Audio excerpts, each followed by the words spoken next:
Aujourd'hui, je vais vous parler de Dark Vador, Terreur dans les ténèbres. Comme la prison fantôme, cette BD porte bien son nom puisqu'elle va parler du clone CT-5539. CT-5539 était un clone assez classique, ayant reçu des entraînements de Cuivaldar, des Mandaloriens recrutés par Jango Fett servant à entraîner les clones.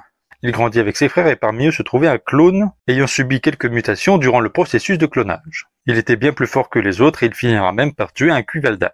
Il se renomma Kadak en référence à un dieu mandalorien.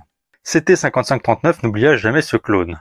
Et lorsque la guerre débuta, il servit avec une Twi'lek Jedi, qui finit par mourir, mais le clone ramena son corps auprès de ses congénères. Un grand respect pour les Jedi. Mais il eut sa désillusion vis-à-vis d'eux lors de la bataille de Malsum, où il fut éjecté d'une canonnière par un tir au visage. Le Jedi l'accompagnant le laissa tomber, n'ayant pas d'autre choix.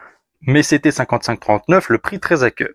Personne ne viendra le secourir pendant plus de 2 ans. Il tombera sur une grotte dans laquelle sera noté Hawk, et il décida de s'appeler comme ça, Hawk. Et il prit en nom de famille le nom de la planète Malsum.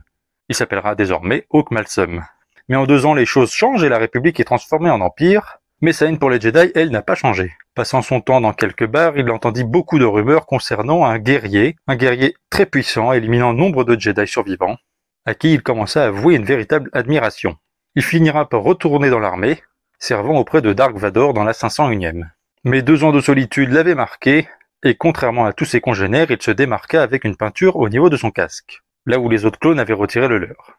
Durant plusieurs batailles auprès de Vador, il fit preuve d'un très grand courage et d'une très grande audace, ce qui lui valut d'être promu par Dark Vador en tant que commandant.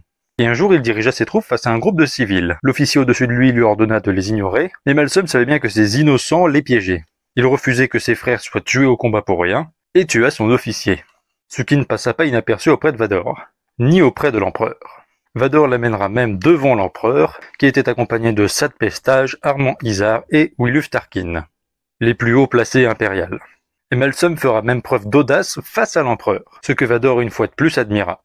Et après cela, on verra un Vador avoir un semblant de confiance. Il mettra la main sur l'épaule de son camarade, disant qu'il pouvait trouver nombre de pilotes, mais qu'il lui en fallait un en qui il pouvait avoir confiance. C'est pas rien quand même.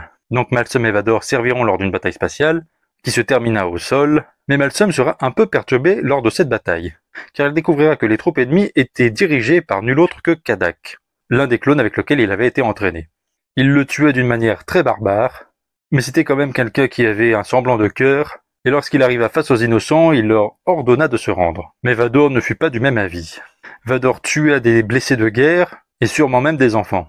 Après cet événement, Malsum ne pouvait plus servir l'Empire, il devint fermier, et vivra à jamais avec la peur que Dark Vador le retrouve. Si cette vidéo vous a plu, n'hésitez pas à vous abonner à ma chaîne YouTube Curlon et que la force soit avec vous.